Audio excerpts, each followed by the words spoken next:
I love you, Zumanja, I love you, Zumanja. Dis-moi comment tu fais quand tu aimes quelqu'un. Ah oui, c'est la Go Galaxy qui sponsorise ce matin. Bonjour à tout le monde. Malgré les restrictions de Facebook, hein, la parole ne peut jamais nous être retirée. Jamais nous être retirée. Ce matin, c'est la Go Galaxy qui est avec nous. Hein. Bonjour à tout le monde. Vous savez, dans la vie, il faut savoir être reconnaissant. Il faut savoir dire merci aux personnes qui vous ont assisté. Même si c'est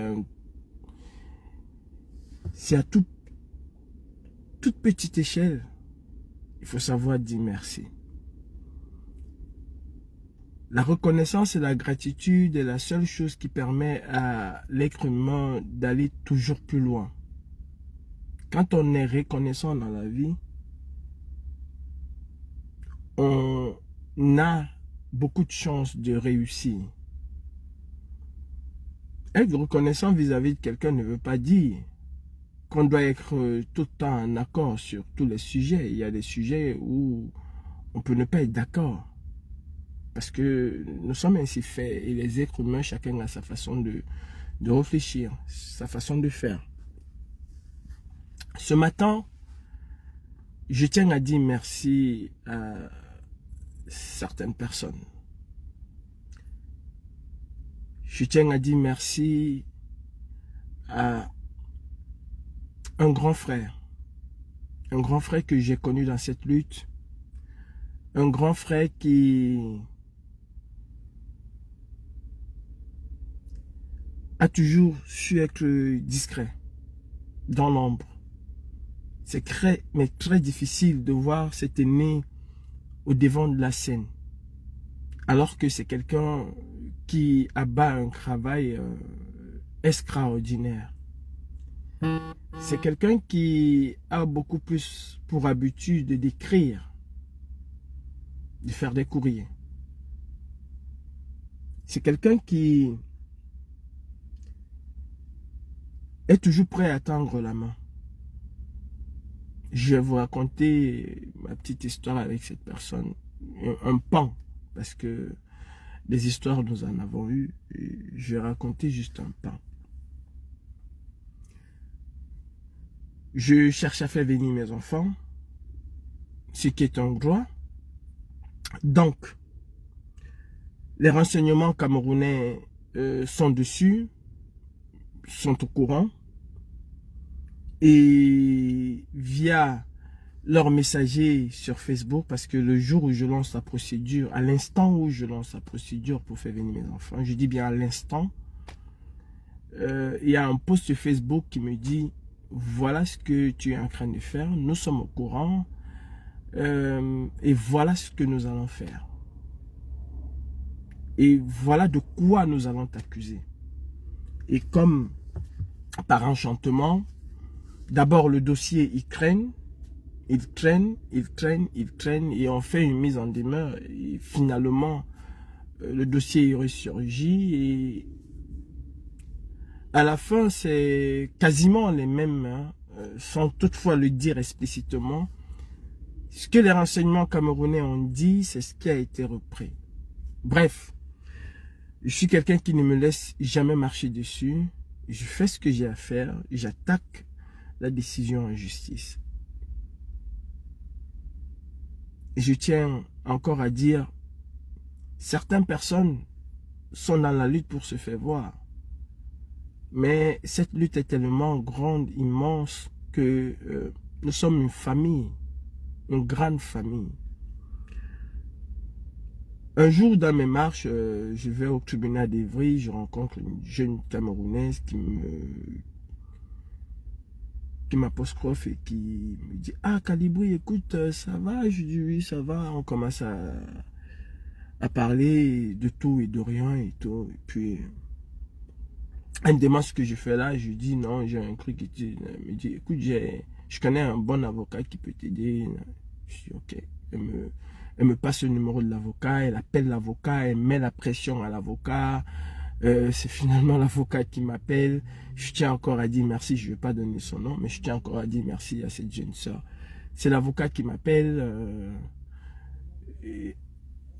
Et voilà, les choses se font, j'attaque la décision et tout et tout. Le ministre de la Justice envoie une amarda d'avocats à Nantes. Je dis, est énorme. Et le procès se déroule, j'ai l'impression de gagner le procès parce que même le juge semble ne pas être d'accord avec. Bon, bref, je vous laisse ce là. Et au final, je perds le procès.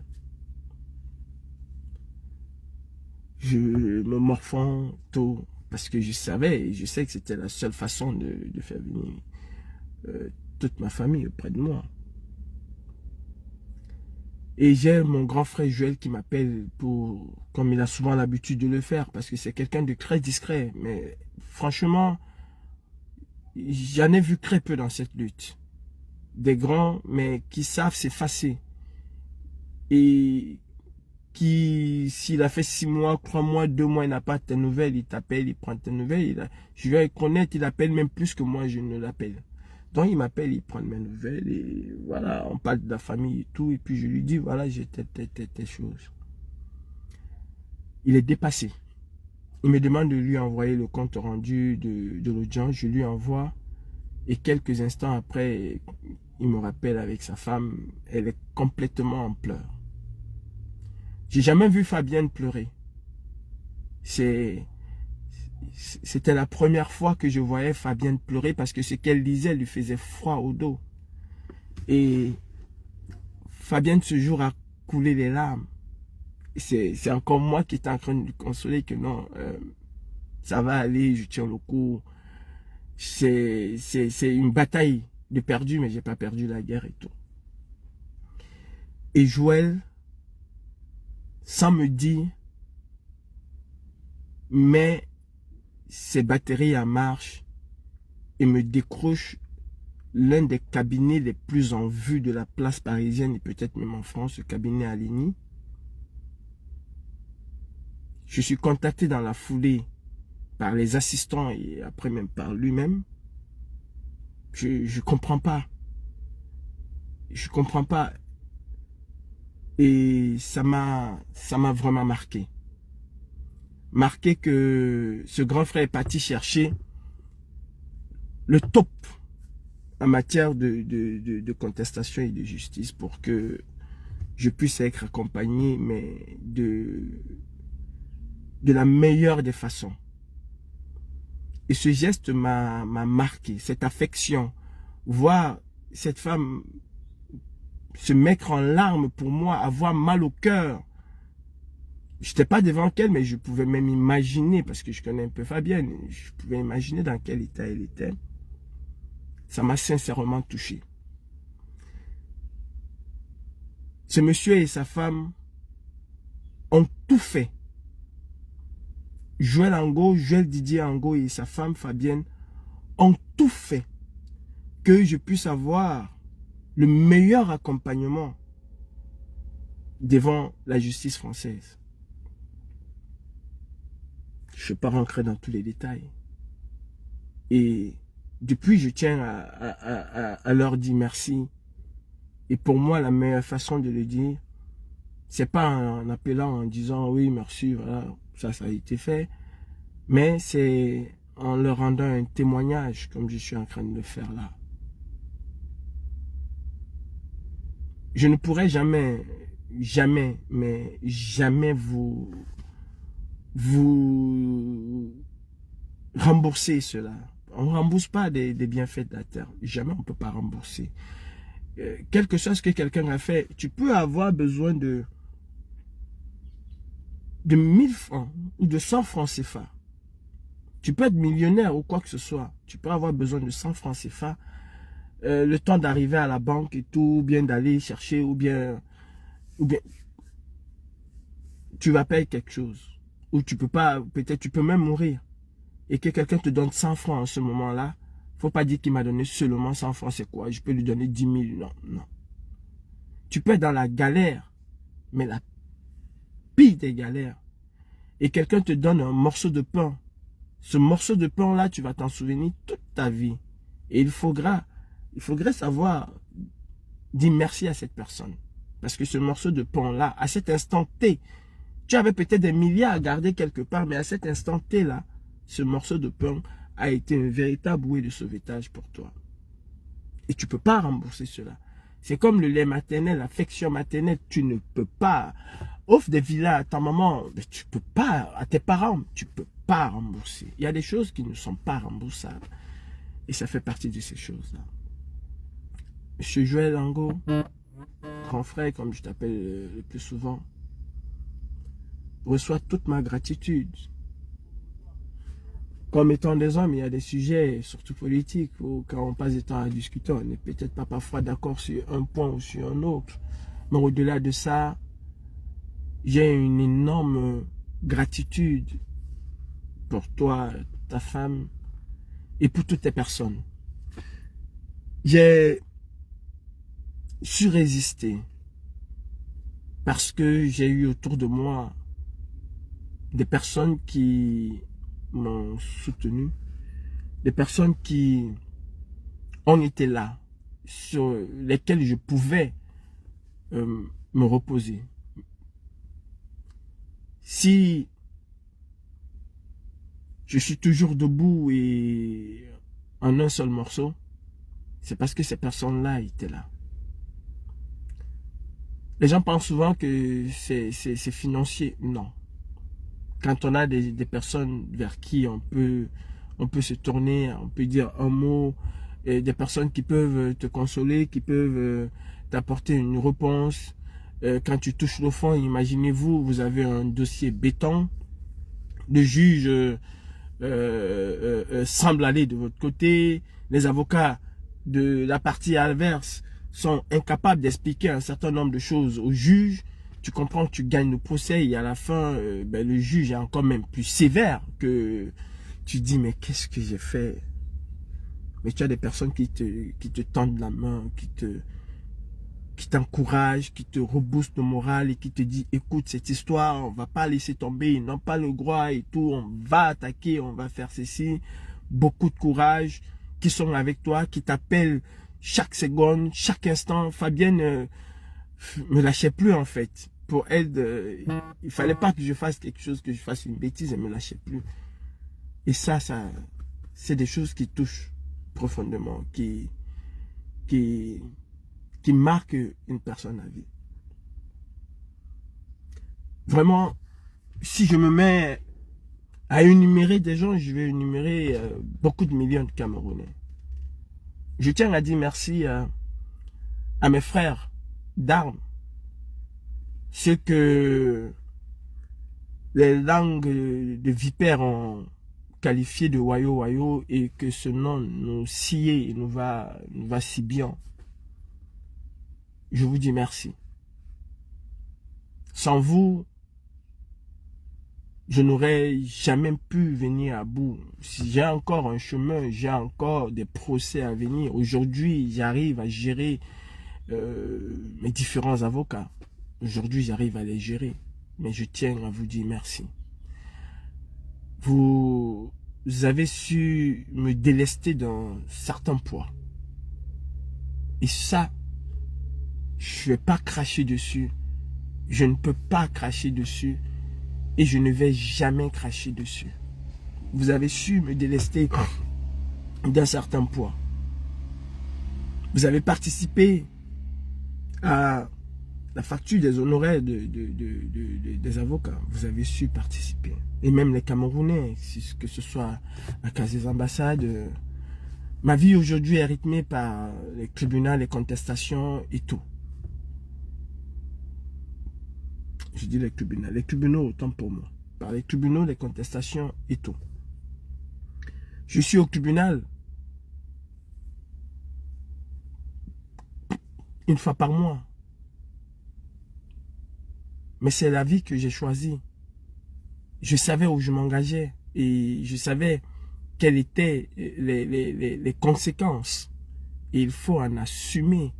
Quand vous mettez le pied dans le plat des loups, attendez-vous à ce qu'ils vous arrachent le pied. S'ils le peuvent, bien évidemment. Au bout d'un procès fleuve, j'ai pu gagner le procès.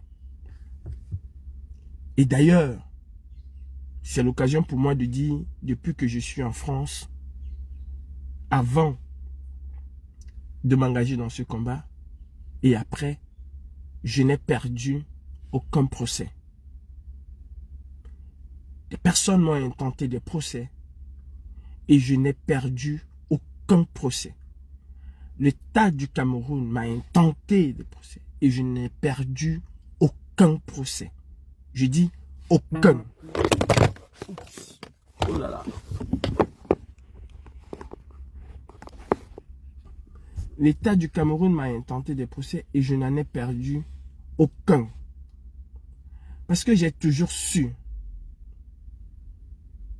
mettre le curseur où il faut le mettre et ne jamais dépasser le cadre. Même si mes actions rentrent dans l'illégalité, je n'ai jamais fait une opération sans avoir recours au conseil juridique. Jamais. Je savais ce que j'avais le droit de faire et ce que j'avais pas le droit de faire. Il y a des moments où j'ai été au-delà de ce que j'avais pas le droit de faire. Mais je savais pertinemment que cette personne n'allait jamais oser porter plainte. Sauf si moi, je faisais certaines erreurs. Je suis des hommes politiques français de haut niveau.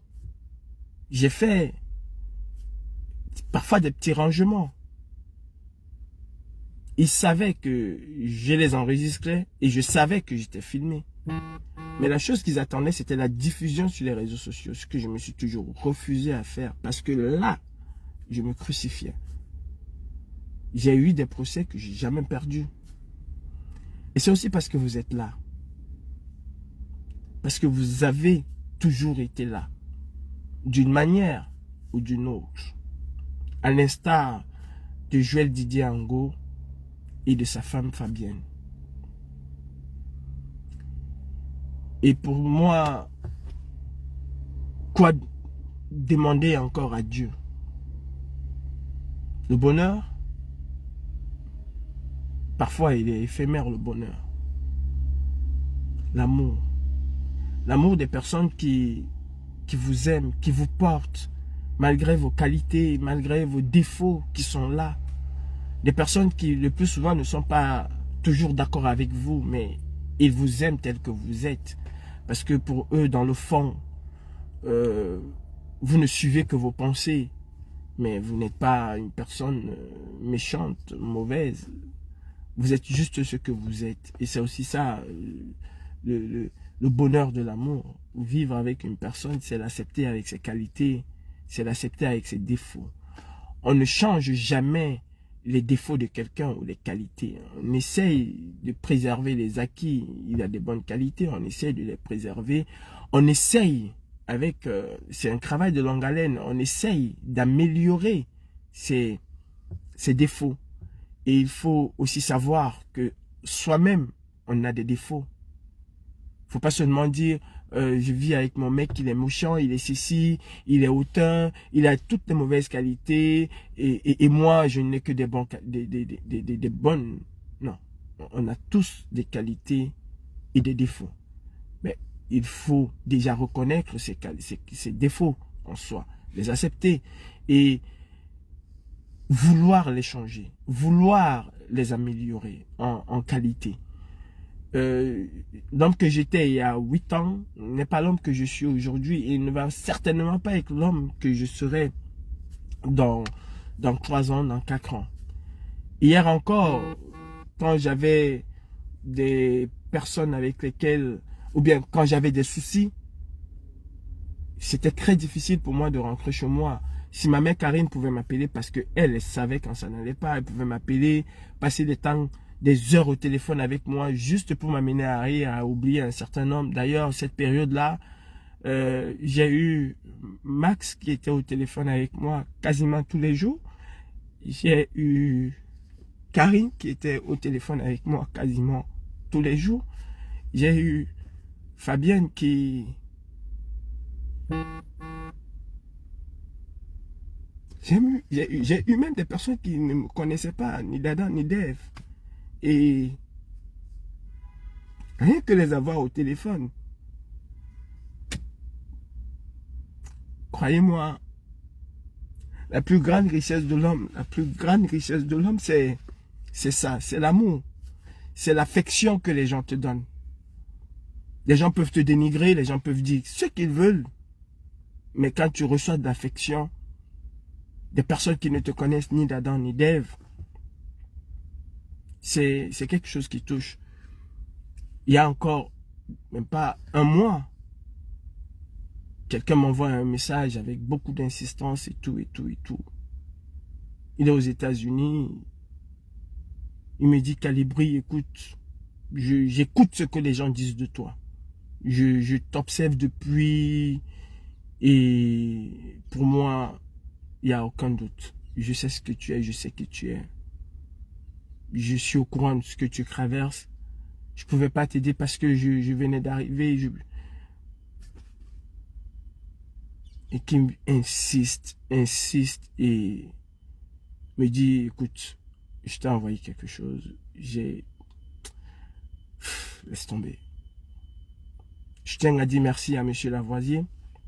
Je tiens à dire merci à ma tante. Beaucoup de gens pensent que quand elle lui dit c'est faux. Non, c'est ma tante. Brigitte Bomba, c'est ma tante. Je tiens à lui dire merci.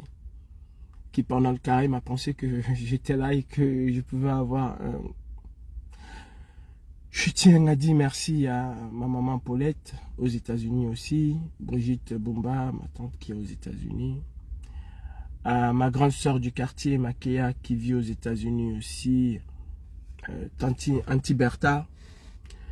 Je tiens à dire merci à la Wayoni. Je vous porte, toutes ces personnes-là, je vous porte dans mon cœur. Tous ces milliers de non-aime, je vous porte dans mon cœur.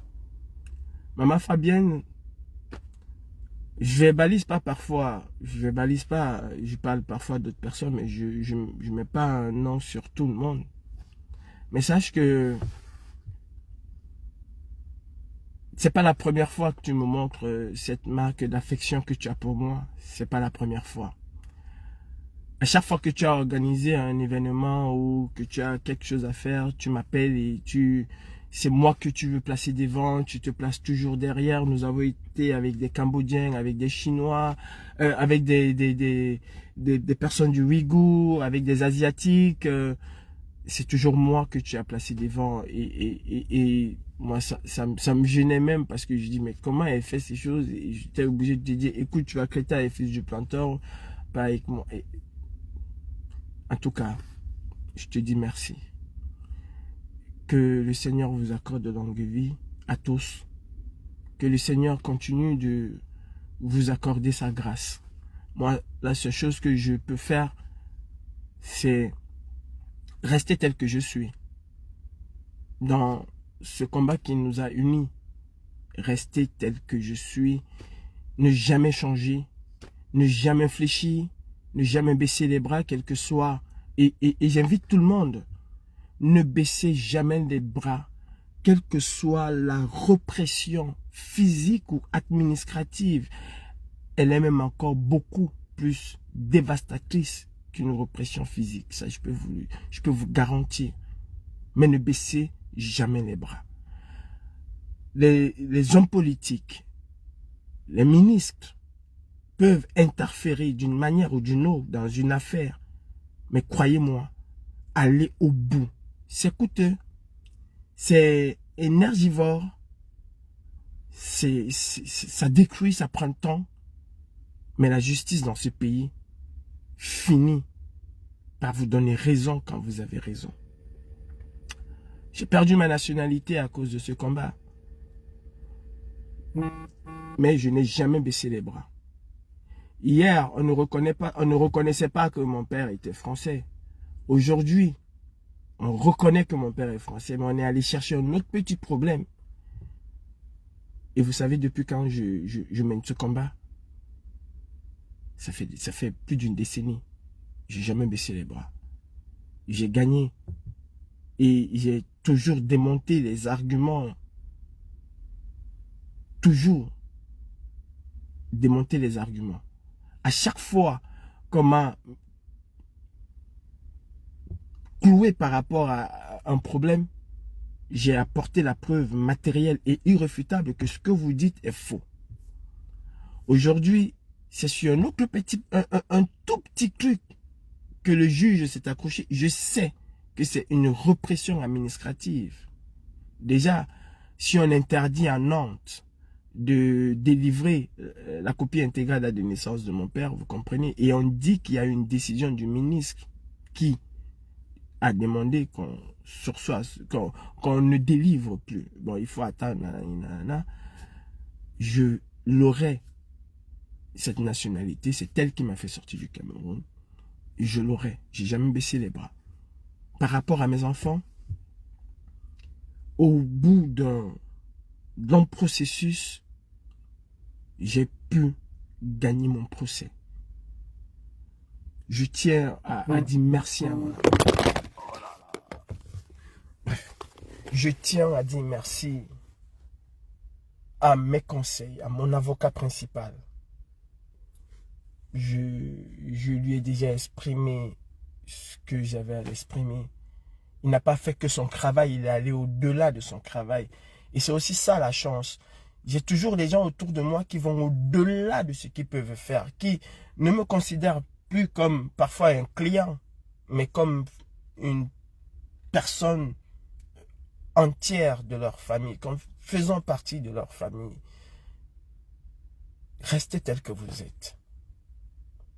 Restez tel que vous êtes. Et je vais bifurquer en parlant du problème de notre jeune frère. Mais j'ai plus envie de devenir le Calibri brouillon, tout ça.